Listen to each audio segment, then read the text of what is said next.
I cannot believe the day we've had. This is Breaking Boundaries, brought to you by Women's Cricket Zone. I am Snehal Pradhan, former India cricketer, and wow, it is well past midnight here at the Providence Stadium in Guyana, but what a day it has been. I think, like all of you, I am wide awake.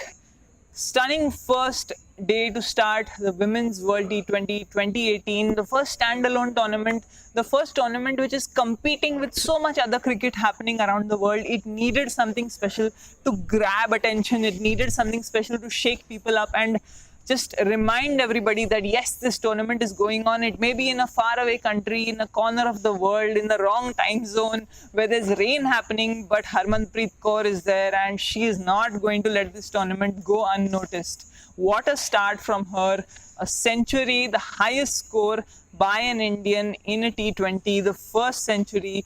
India putting up the highest team score ever in T20 internationals. Did you ever expect India to put up that record? And that is the effect that Harmanpreet Kaur has had on this tournament, on this game, and it could not have asked for a better start to bring the attention to women's cricket and to bring women's cricket back to India after about 16 months after that World Cup 171 not out. We kept talking about how Harman was always judged by that score, how that pressure was always there of whether she can perform the same way again, and it's just an amazing skill that she has of peaking for the big tournaments, for the big matches. I really want to get inside her head and understand why it is she's able to turn these performances on at the special day. A special performance, but some other things we need to talk about in India's game is the fact that Mithali Raj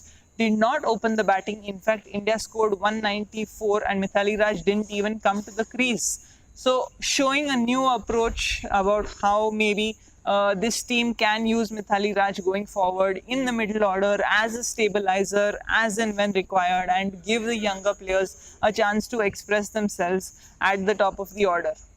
3 games today at the Providence Stadium, and that's an interesting question. We had the first time a triple header in international cricket. Let us know in the comments, do you think triple headers are a good idea? Do you think triple headers are fair to the team that plays last? Because the West Indies were playing last, and maybe let's talk about them first. Against Bangladesh, against an attack which has a lot of spinners, there was a chance that Bangladesh might be able to take advantage of the fact that they're playing last, they're playing on a pitch that's already 80 overs old, and there will be some slowness, there will be some turn, and that's what happened. The West Indies were restricted to just 106. Bangladesh with the opportunity to chase that down, completely shut out, completely blown away by the brilliance of Deandra Dottin. Now, Deandra Dottin has been known for her batting exploits previously. She's, of course, the first player to score 100 in T20 cricket. She's the fastest 100, just 38 balls compared to 51 balls that Harmanpreet Kaur took. That kind of a player she is, but it's been her batting mostly. Now her bowling also coming back, blowing Bangladesh away. Pure pace, pure West Indian pace, responding to Asian spin. What a contrast, what a match that was.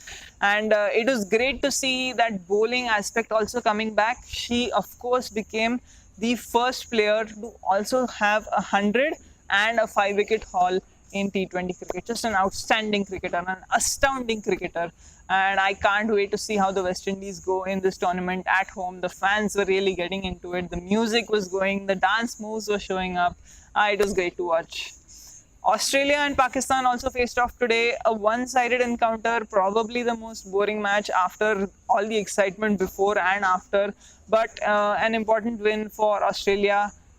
A slightly unsatisfying win. They didn't get the total they wanted, but points on the board, and that's what matters. Things move now to St. Lucia, where it is pouring cats and dogs. England face Sri Lanka tomorrow. There's just the one game tomorrow, but we don't know whether that game will happen because it is really, really pouring heavily over there.